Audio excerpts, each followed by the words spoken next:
Welcome to the Hospitality Podcast. Where's the lamb sauce? Come on, man. I just need it. This is the lamb. Where's the lamb sauce? Presented by Arthur Gomez God damn! I just spent $8,000 on some fucking wine. and Quentin Wind. What are you? An idiot sandwich. So pour yourself a glass because we're diving into the world of restaurants, kitchen and bar. The Hospitality Podcast. Welcome everybody to the second episode of Breaking the Cork. If today, and sorry guys, we're just laughing because it's the first time we really heard the intro. The Hospitality Podcast. We really like the intro. We just feel like it's maybe a bit too American style for us. But I mean, we're going to try with this one for a few episodes and we'll see how it goes. Give us a little bit of a comment about it. Yeah. Should we keep it or Feel free to send comment about the intro, guys. No problem. So today, for the second episode, we have an amazing guest with us. We have Florian, who is the head of Mixology at the Peninsula London. Welcome, Florian. Thank you for having me. What do you think, Florian, about the new intro? That's perfect. That's online. So can you explain to everybody, when did you start? What was your first job? So I didn't want to become a bartender at first. My dad set me up to become a chef, which I hate. Same than playing football, to be honest. Are your dad a chef? No, but he was. So my dad was the last boy of a family of 3 guys. He lost his mom quite early. Back in the days on the countryside, when you're the youngest one, you're going to care the duty of the mom and look after the house. Okay. So cleaning, cooking, and whatever. And we have a family of farmers, a very old style, old school farming. So very early when I was going on holidays, I was going over there. But instead of going to the field with the men, I was potentially spending a bit more time with my dad in the kitchen because, well, it smells very good and it tastes very good. Yeah. So at 14 years old, I went to cooking school and I did 6 years. So 2 years BEP, 2 years back and 2 years BTS. And my best friend at the end of school told me, Flo, what about we become bartender? It's a fun job. And he went for an extra year, mention complémentaire, that I didn't want to do it because I got my exam of bac +2 and mention was level BEP. Okay. Sorry for the, I don't have For the the French translation. translation. Yes, sorry for that. It's fine. And so I got in contact with Bertrand Valentin, which was the bar manager of Buddha Bar back in the days, through my teacher.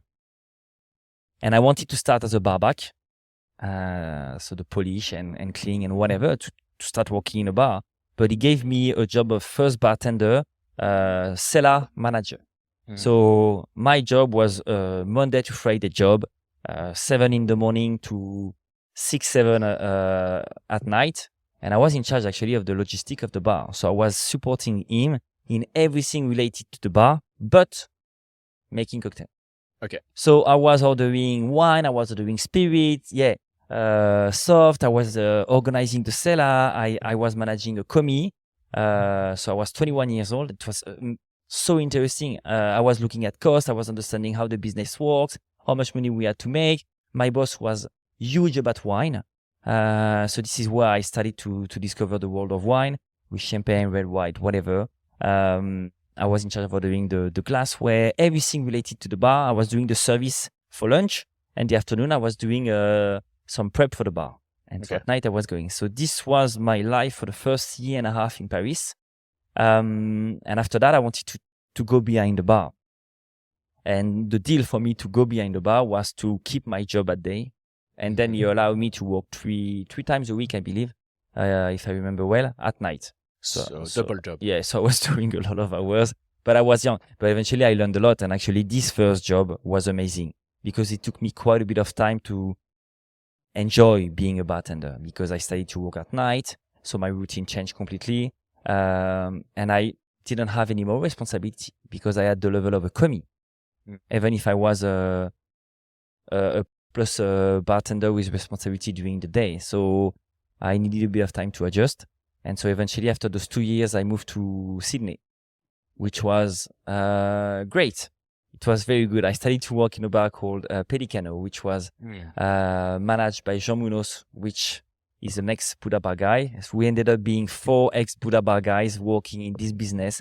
It was a bar in Double Bay, so in the Bay of Sydney, and we were only serving very wealthy people. And the amount of money we were making, it was just insane. On a big weekend, Thursday, Friday, Saturday, the bar was making close to 150K in revenue. That's a lot of money. And it was called double pay. So we were making very good money very young. I went there with my best friend and an ex-bartender from Budapest, Alexandre Raclet, that just won the Trophée du Bar.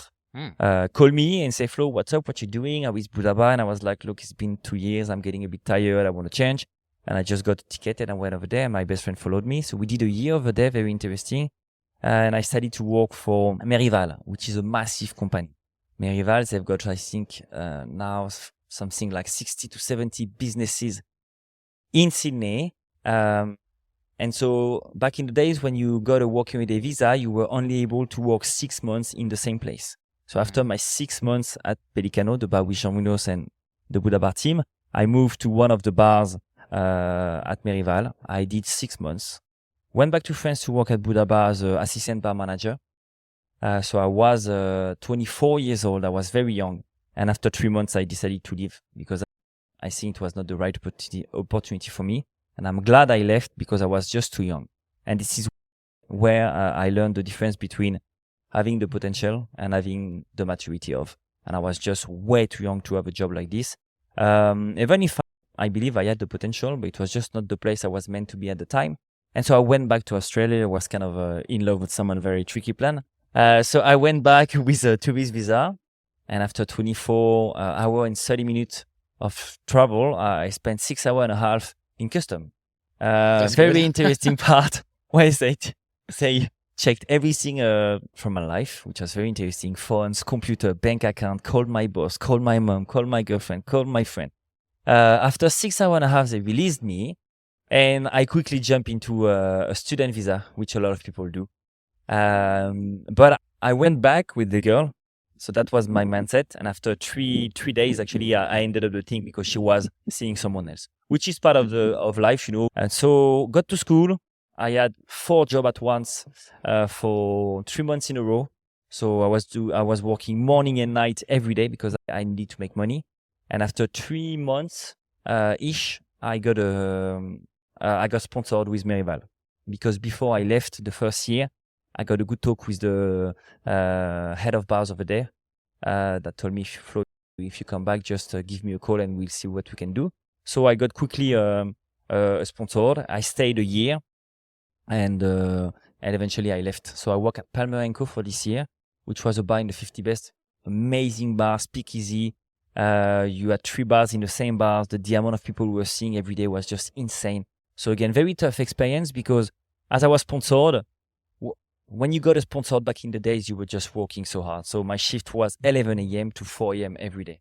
You mean compared to like a classic people who live in Australia? Yeah, and, okay. Because you don't get paid extra hours. So it was a lot of hours every day. And we're talking something like 16-hour shift. Well, and on top of that, I was training 6 to 7 days a week. So I was just working and training for a year. And after a year, I was like, okay, I'm done. So I did that.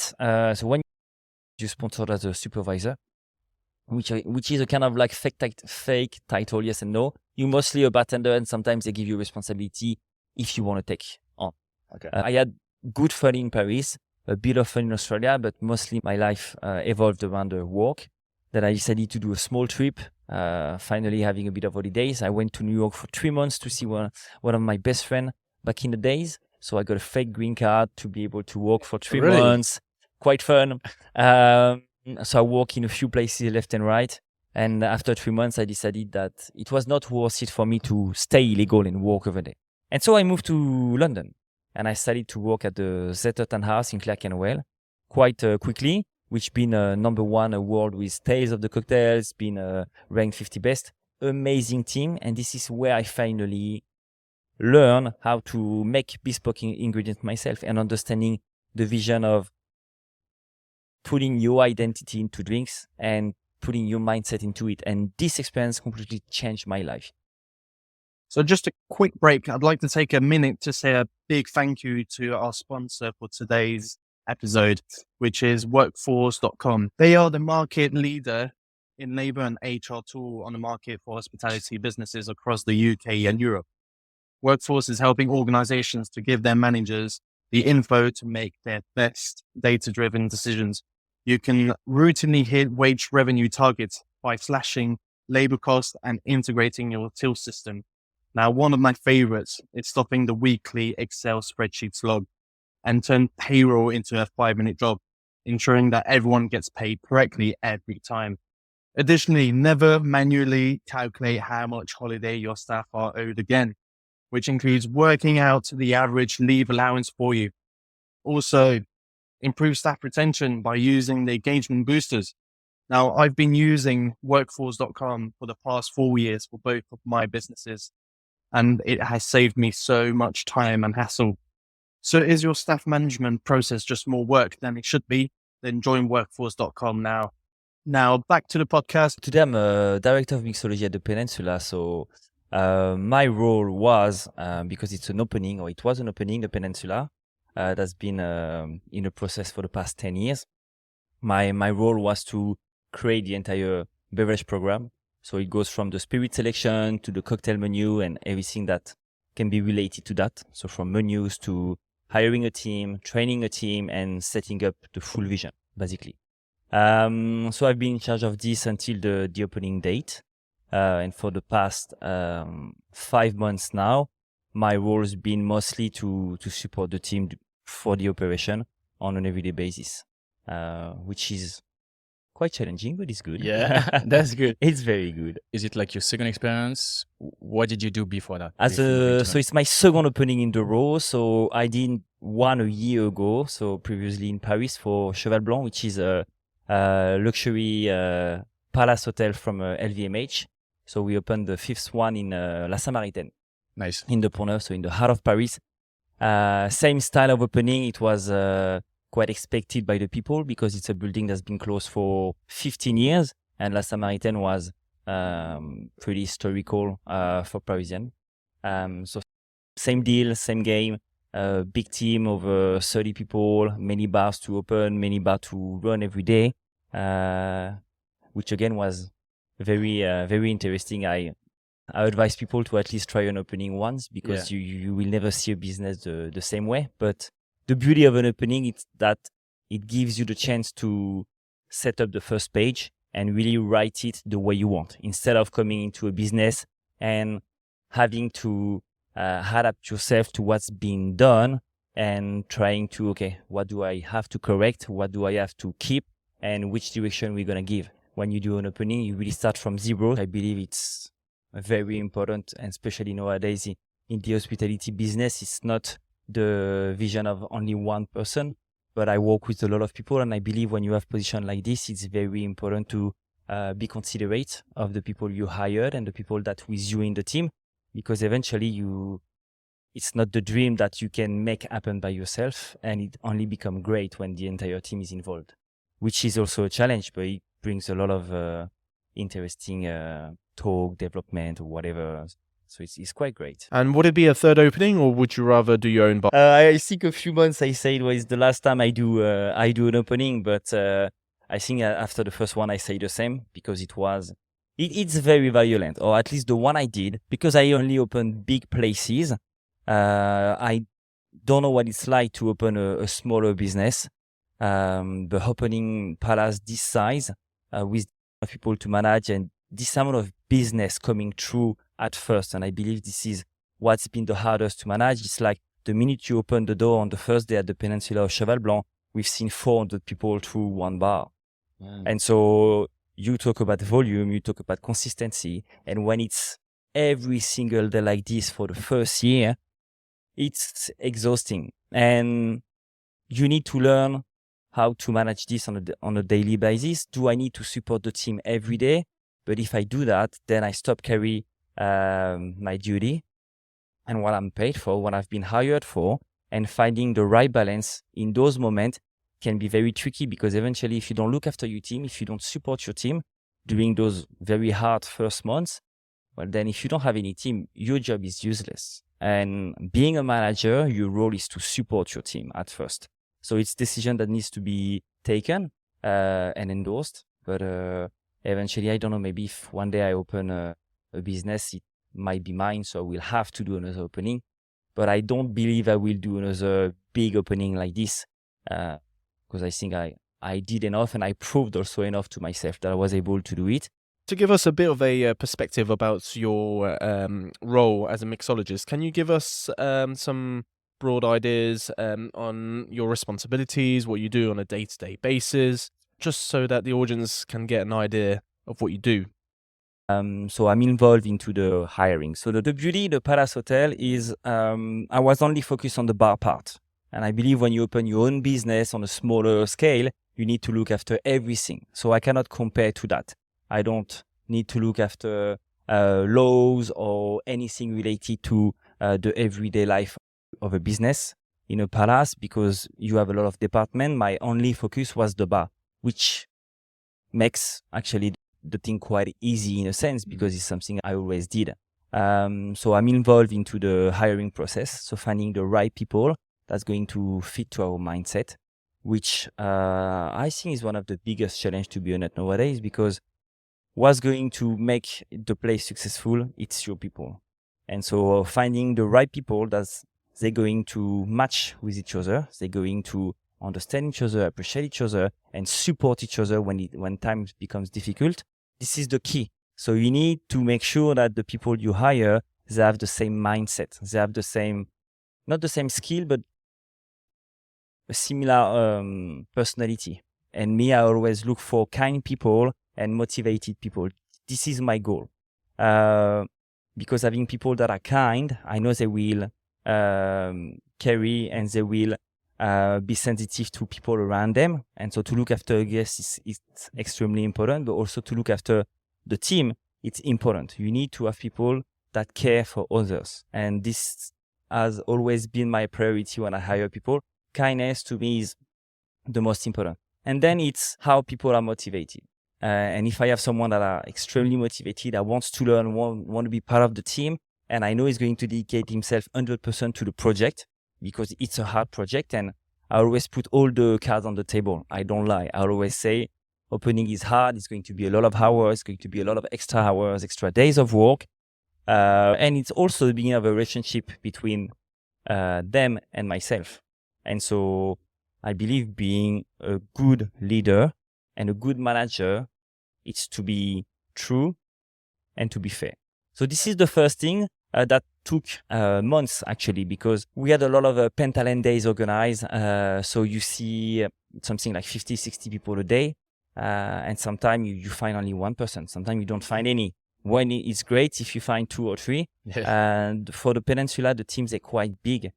So we have many bars, and I believe overall it's close to 35 to 40 people. At the Cheval Blanc, we were roughly around 25 people. My job here is a bit different because as the head of mixology, people do not report to me directly.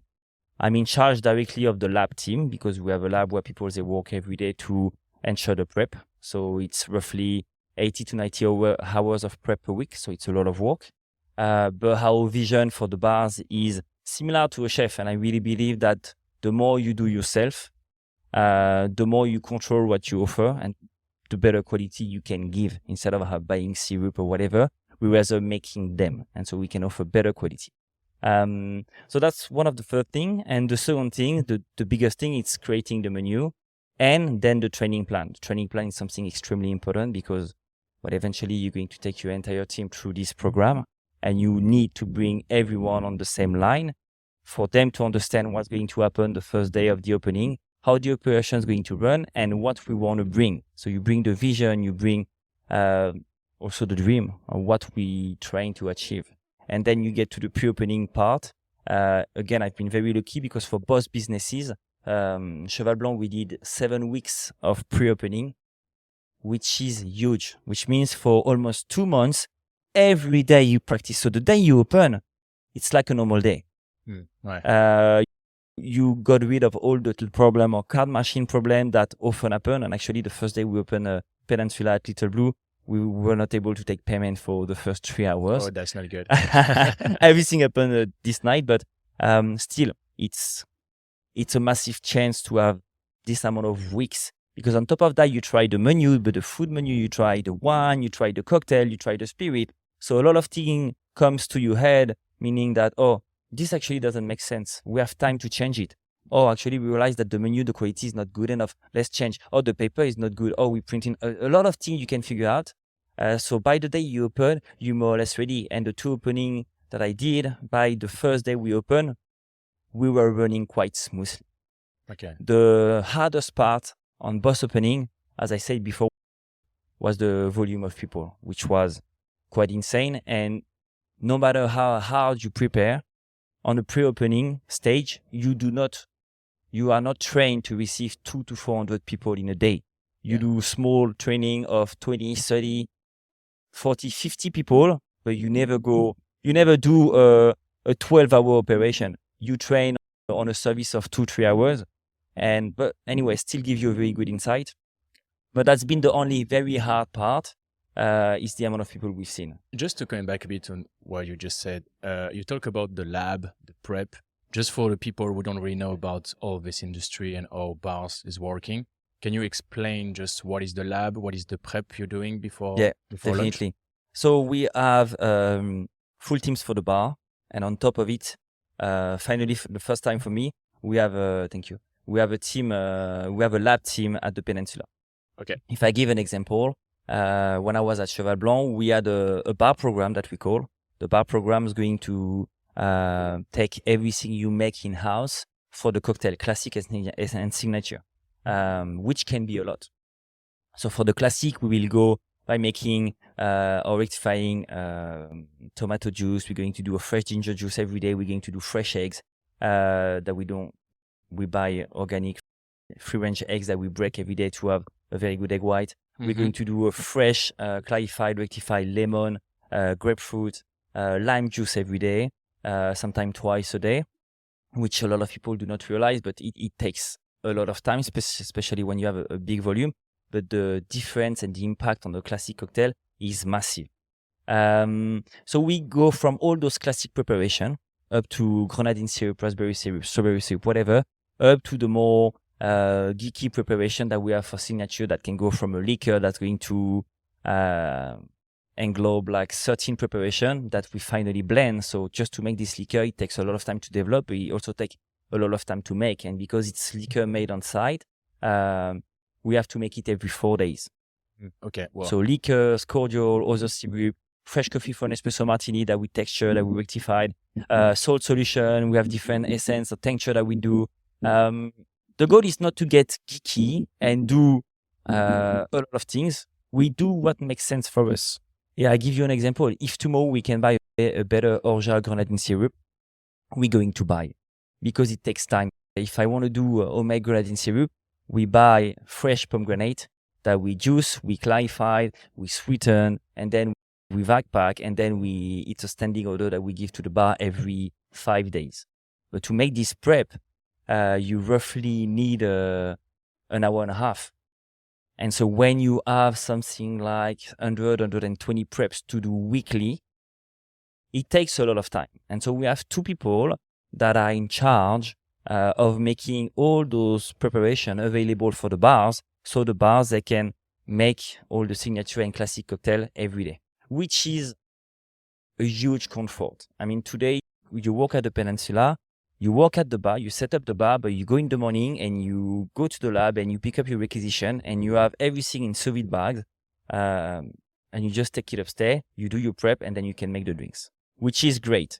The only downside that we have with working this way is that it's very hard for us to make the team turn and go to the lab, because to be working at the lab, you need to be trained. It's not like you jump at the lab and you can do all the prep. Okay, You really need to be trained. And the lab, it's like a kitchen. 12 square meters room with fridges. Just we have very specific equipment dedicated to the lab. So we go to a scale with a 3 number after the dot, up to micropipette, to sous vide machine, to thermocirculator, to centrifuge. And the goal, again, is not to be geeky with equipment. Because when I started to work this way 8 years ago, I just started with a scale, a pen and a paper. And the goal of the scale was like, I'm going to record everything I do. So when I taste, I can modify it easily. Because if you don't record what you blend or what you make, well, you cannot modify it. And our goal is to be as precise as possible. So by recording every single development or trial that we do, we can modify it to get up to exactly what we want to get. And do you describe yourself as a bartender when people ask you what you do in life? It's funny because I was talking about it yesterday with a friend, Remy, actually, that's in charge of the lab. And for a very long time, I introduced myself as a bartender. I think today it's important to make the difference between someone that just work in a cafe and do limonade all afternoon and pour a beer or serve a Perrier or whatever, can be called a bartender. That's a thing. And I think in a sense, it's this word mixologist can be important to make the difference between someone that's going to work in a proper cocktail bar and someone that's just going to work in a pub. Not to say that one is better than the other, just to say that it's different.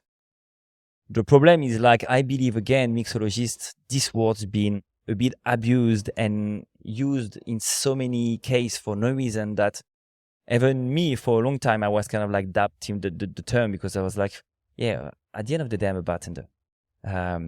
Today, I understand a bit more the fact that we use this word, and I think it makes sense. But again, it's not like you get an exam for being a mixologist compared to a bartender. When I talk with my wife, she said, Flo, you need to stop saying that you're a bartender. Because she said, in the US, a bartender is someone working in a random cafe on the side, and this is not what you do. So when you say you're just a bartender, you don't serve yourself in a good way. And so people that just don't know what you do, or maybe they have the wrong idea of what you do. So in this sense, I understand a bit more.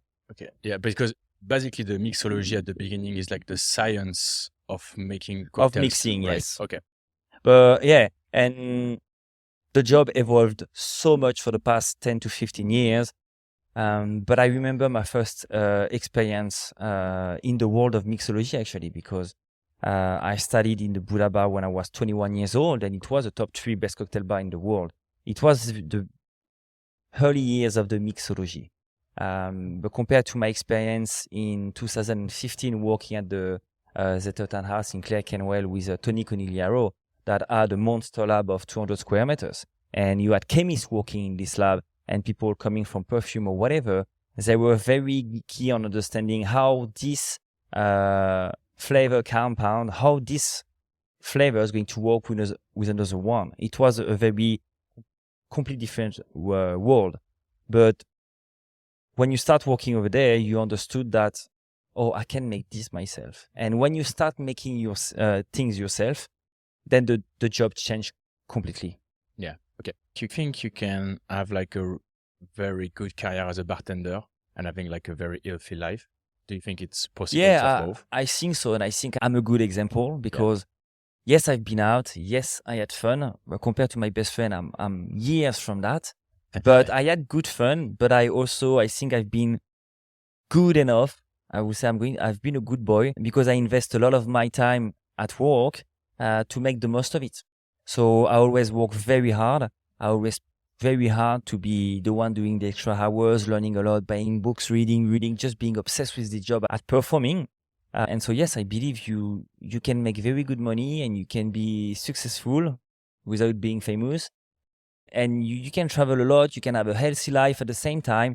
It all comes down to who you want to be. And when I was very young, I was a massive fan of Matthew McConaughey. And so when I was young, I was just fan of this guy, the kind of like a surfer style, nice body, nice hair, nice face, a nice life, a motorcycle, whatever.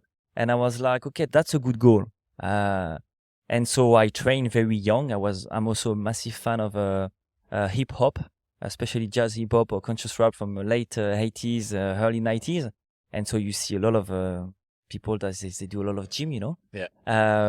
And so this is always the culture I've been attracted to. And so having a healthy lifestyle and a good balance was always a priority to me. So does mean like after London, you decide to come back to Paris? I went back to Paris with the idea of opening a business. Okay. So I talked with a few friends. We were like, okay, I've got this amount of money. I've got that.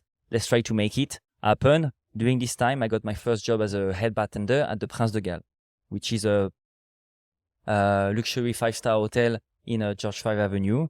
First job of head bartender in a palace, quite impressive. Big challenge because the bar was not working very well, but at the same time, I mean, I knew it in the sense that I'm barely 26 years old, and I become the head bartender, which is close to a bar manager in France, of a hotel bar of a palace, George V Avenue. I mean, I look like a kid. And so... Well, at 26, you look like a kid. Yeah. I'm 26. Okay, but so you look older, baby. But I looked very young. Honestly, I looked very young. And so I was like, well, you cannot... I mean, this is a rule in life, I believe. Nothing can never be that beautiful in a sense. So if I got this job at this time, it's because the condition I had. We were understaffed. I put 10 grand of my pocket on the table to buy the equipment I needed. So a small centrifuge, a sous vide machine, a thermocirculator, micropipette, scales. I bought everything myself because I was like, if I keep doing this job, I'm going to do it the way I want. So I took the lead. And I was like, they gave me the opportunity. I'm going to show them that they can trust me and I can do it. And I did for nearly 3 years. So it's part of the game. And I decided to be like, I'll take it. And it led me 3 years later to be a bar director or bar manager at Cheval Blanc, which was a massive step up for me.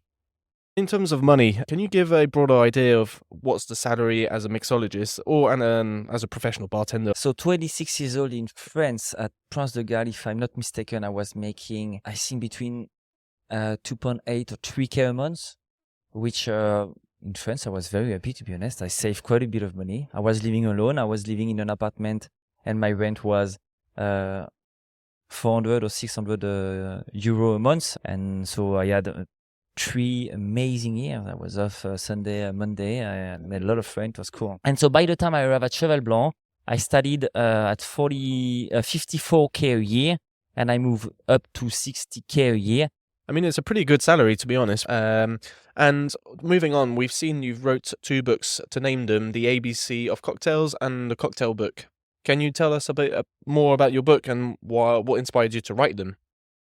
I've been so inspired by what I discovered in London. And actually, this is what pushed me to write my first book, because I got so impressed by this new way of making things, this new vision of making cocktail, this love of making cocktail that was like, I need to share what I know. I don't know if it's common knowledge, but I want to share what I learn.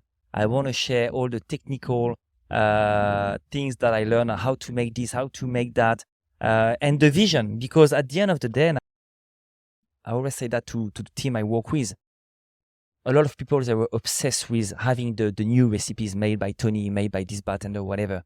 But this doesn't matter. The most important is the reflection behind that. How did he come with this recipe? How did he create this recipe? What was his mindset, his reflection on making this recipe this way to have this result? And actually, I want to do a third one, but I think I'm going to take a little break. But the goal was to, again, if I could rewrite them, I will do it again, because you learn the hard way when you write a book, when you publish it. The day it's published, it's a screenshot of a specific time. It's published. It's potentially your mindset and your beliefs at this time. But when I'm always trying to be very open-minded on what I do. And so we change a lot. And if I give an example, compared to what I used to do at Cheval Blanc, I changed a lot. And there is a lot of things we do differently, but also because you go through things in life that sometimes you do things that are bad and you don't know. And I'm going to give you a very easy example that everyone can get. I got COVID. My fault. I invited a friend over. My wife said no. I was like, it's fine. It's okay. It's going to be a great night. And I got sick and I paid a price because I lost my taste for a year. And actually, I believe it took me even longer to go back to the full balance. And when I arrived at the Peninsula, I recovered my taste, but by the time I lost a lot of point comparison, makes sense? Yeah. When you're able to say, oh, this is good, this is not good, for a very long time, I was just not able to judge. And you also lose confidence in yourself, in your taste bud.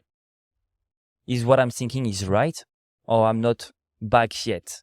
And I think it also took me nearly 2 years. But if you keep an open mind, which is very important, you always progress. So publishing a book, you learn the hard way, because even the second book that I love, and it's dedicated to Cheval Blanc, to the 200 cocktail recipe we revised, to the team. Even the picture is very Paris, and I love it. But there is already things that we do differently.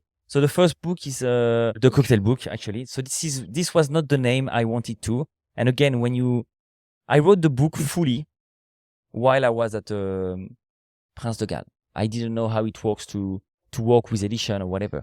And so I messaged a few people on LinkedIn. They gave me the name of a woman called Agathe Masson. She met me. We spent 2.5 hours together. She was like, okay, I will sign your book. But my book was done already. And she told me normally it doesn't work this way. Normally you give a project, you give a sample and they approve it and then they give you this amount of time to write it. And I just wrote everything. And the process for the first one was very complicated because I took someone to read it and change a few things. So even the wording, I didn't find myself into it anymore. I had a very specific idea of the way I wanted it to be made. And it was very different. So I'm happy the way they turn it into, because graphically or whatever is quite inviting. They made it more approachable, which is good in a way. But my first vision was much more geeky. And again, you learn the hard way. We need to know that edition or publisher, whatever, they not always have a big budget to read after, to do correction, things like that. And on the first one, I was extremely frustrated because I've seen a lot of mistakes, but it's too late, it's published. And the name of the second book is L'ABC des cocktails. So it's 200 modernized recipe. So this is something I talk a lot about. It's modernized classic, which is taking a classic and just making it updated to the time we're speaking about, because a lot of recipes are very good. You have it in a few library on a few websites like Fnac, but mostly on Amazon, you can have them. So is it available for the UK as well? Yes. Yeah, right. Okay. And so the goal is now I find a publisher that can translate the books in English, but I'm writing the third one in English. And so the third one is supposed to be signature cocktail. So where we really dive into my identity as a cocktail developer and a cocktail maker. I need a right mindset because, again, the way I want to offer this book, it's not by cocktail, but it's by ingredients. So as an example, you go to coffee and I explain how we work with coffee, which coffee we select and why, how to transform it, how to include this raw ingredient into a cocktail. And because this is exactly what we do on a daily basis. That's actually a really good question. For example, tomorrow, let's say you have to create a new cocktails for Peninsula. How do you start to create a new cocktail, signature cocktail for the bar? I go a lot with the feeling and the inspiration at the moment. So it's half feeling and half mathematics. Always that. I'm not the kind of guy that's going to create 20 drinks in a week because every drink I'm trying to create, I want them to be a bestseller. So sometimes when you try a drink, and I can give you the example of a cocktail we do with a kombawa or kaffir lime. One day a girl at work came to see me, a bartender, and she said, Flo, the pisco sour we make it with lemon instead of lime. I think it's lacking a bit of crunchiness, the specific malic acid proper to the lime that gives this crunch, this freshness that you don't have into the lemon because it's only citric acid. And Can you just remind for everybody what is the pisco sour? So pisco sour is a cocktail made with pisco, lemon, or lime, or sometimes both, egg whites, and sugar. Very easy. And so we get into the discussion, and I'm starting to think, okay, so what about we just make a pisco infused with fresh lime peels to bring this freshness and the feeling of lime, but we keep the lemon because the balance with the lemon is, to me, nicer. Losing this crunchiness sometimes just bring more elegance, and this is what I'm trying to bring into cocktail. I love wine because it's very on point, very balanced, and it's very elegant. The flavor is almost like you need to guess them. And I like to take this road for drinks because I believe it makes them just more subtle and more elegant. And so creating a drink like that, it just became bestseller very quickly, the same way we did our espresso martini or we did the twist of the spicy margarita. But those drinks to develop, they take a very long time. It's not like you smash it in a day and it's done. It can take 10 days, 20, 30 days. It really depends. I think people don't realize, but like when you're making a new cocktails, you can spend like easily 2 weeks, 3 weeks doing like 50, 60 testing with 3-4 people from the team just to make one cocktail on the list. Yeah. Sometimes you can spend 2 weeks on a drink and you ended up just giving up because it doesn't work. You don't find a solution and it doesn't come perfectly. And every drinks I put on the menu, I really want them to be done and to be like, I'm proud of this drink. It works with all the drinks on the menus and it's worth the experience because, eventually on the Palace, you pay your drink 20 to 26 pounds. It's not like a cheaper drink on a street bar is going to be 10 or 12 or even an entry level price 8 pounds. No, we're talking 15% service charge. And so the drinks needs to be banging, And so it's a big responsibility. And so the same way we make every drinks at the bar, we all make the drinks the same way. Sometimes people, they believe if they've got a drink from me or from a team member, it's going to be different. The difference, if there is one, is going to be one person. Yeah. That's it. Because we all make the drink the same way. We all shake the same amount of time. We all shake with the same amount of ice. We all measure the same way. Everything is measured. So we all do the same. You need to pay attention to every single details that come into the making of your drink. Yeah. I think it's time maybe to start the speed quiz. Speed quiz for you. Okay. Very easy. 60 seconds. It's yes or no? You have like two different answers. So you just have to choose. Great. Very easy. That's right. Okay, let's go. Australia or London? Australia. Gin or vodka? Gin. Rum or whiskey? Rum. Fresh herbs or spices? Spices. Sweet or bitter cocktails? Oh, bitter. What's the worst, pineapple slice or cocktail umbrella? Cocktail umbrella. Seed lip or sparkling water? Sparkling water. Negroni or old fashioned? Negroni. The cocktail book or ABC the cocktail? Oh, ABC now. ABC now? Yeah. That's good. That's good. So Negroni instead of old fashioned? Yeah. Okay.